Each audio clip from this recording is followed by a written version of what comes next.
morning everybody, and welcome to our pre-prep assembly. Now this week we're going to be thinking about our golden rule, and it's our final golden rule: we look after property.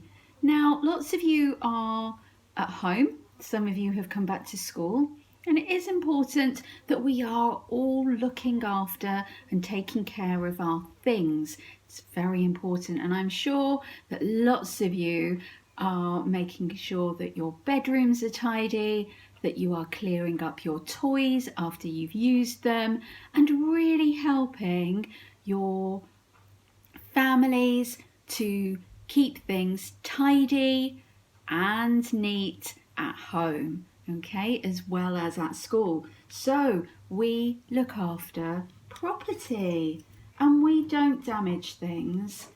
There we are. Yeah. Mona Monkey and Louie Lion were having a lovely time at the making table.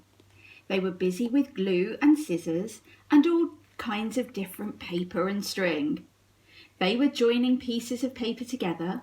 There was sticky tape and glitter everywhere. All of a sudden, Miss Beanie said, "Tidy up time, everyone!" Everyone rushed to put things back in their proper places.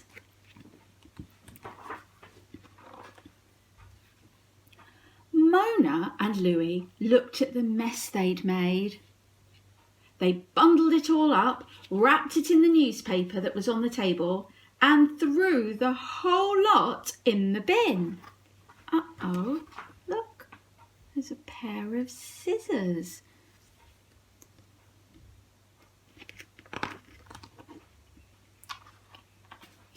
At the end of the day, Miss Beanie noticed that the bin was overflowing.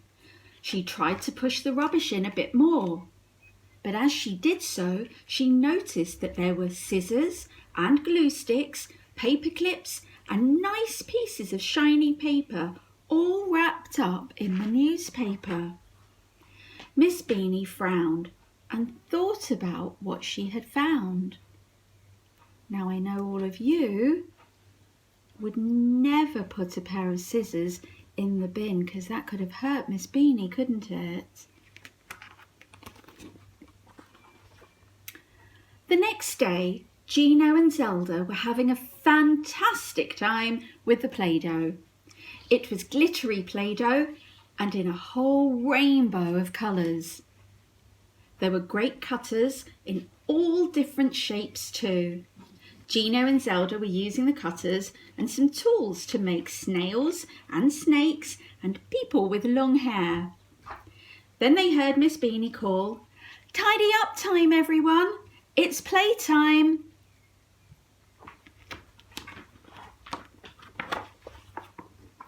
Just as before, the children quickly collected the toys and games together.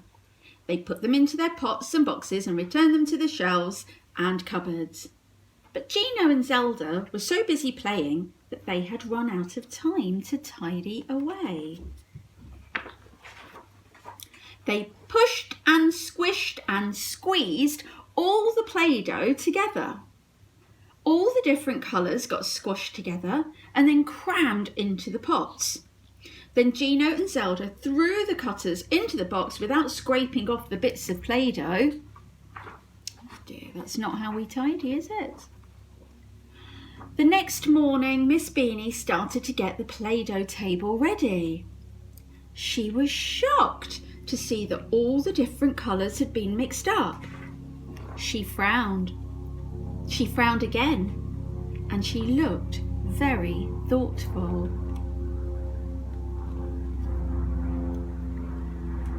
Later on that day, Alfred Alligator and Elsa Elephant were having a wonderful time on the carpet, playing with the jigsaw puzzle in the shape of a car.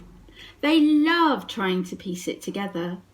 When they had finished, they pulled the fire engine puzzle off the shelf and lay it on the floor to do. It took a while. There were lots of pieces. When they had finished, Alfred and Elsa pulled 2 more puzzles off the shelf and began fitting all of these pieces together. They were really enjoying themselves doing all the puzzles. Then they heard Miss Beanie say, "Tidy up time, everyone. It's snack time." Once again, the children tidied away the toys and returned things to their shelves. Alfred and Elsa looked at all the jigsaw pieces lying on the floor. They were all mixed up. Oh no! They quickly gathered the bits together. They put the puzzle pieces back into the boxes without checking whether they were belonging together. Then they put the boxes back on the shelves. Oh dear, they've mixed them all up, haven't they? The next day, Miss Beanie took the fire engine puzzle from the shelf. She put it on the table for the children to do later. She found that there were big pieces and small pieces of puzzle all mixed together. Lots of fire engine pieces were missing too. Once again, Miss Beanie looked thoughtful. Then she looked a little bit cross. Then she nodded to herself as she thought of a good idea. All of the animals were sitting on the carpet. Got all of the children. They were listening to Miss Beanie, who was reading a story. They were really looking forward to the activities they would be doing that day. Miss Beanie finished her story. "Okay," she said. "Off you go and play. Choose carefully," she said.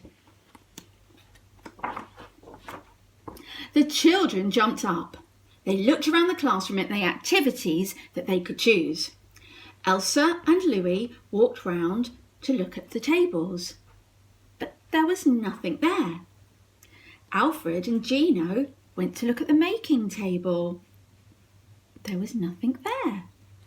Zelda and Mona ran over to the carpet to do some puzzles, but the carpet was empty. All the children looked very confused. The children all crowded around Miss Beanie.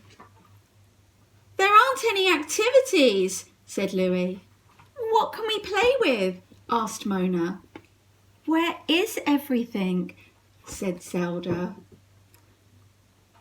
Miss Beanie asked the animals to sit down and she explained what she had seen. Can you remember? She told them she had found scissors, shiny paper and glue sticks in the bin. She showed them the mixed up Play-Doh, then she showed them the muddled puzzles. She said that she felt very sad. "If you don't take care of our classroom's property, then there will be nothing left to play with," said Miss Beanie. And that's true of your things at home as well, isn't it? All week, the children worked together, helping each other to look after their things. Miss Beanie watched them and noticed how much better they were behaving. After making them play with the mixed up Play-Doh for a week, she rewarded them with some new rainbow-coloured Play-Doh and a super new puzzle in the shape of a tractor. And do you know, weeks later, the Play-Doh and the puzzles still looked brand new, so that everybody could play with them. Okay, so really important that we look after our property and we don't damage our things.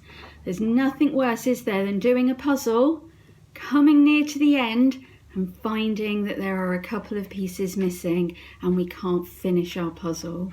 That was always something that I used to really get annoyed with when I used to play with my little brother. So I hope you all have a lovely week, and I will see you next week for a new story. Take care, everybody. And we're going to say bye-bye to our puppets. Bye-bye, everybody. Take care. See you soon.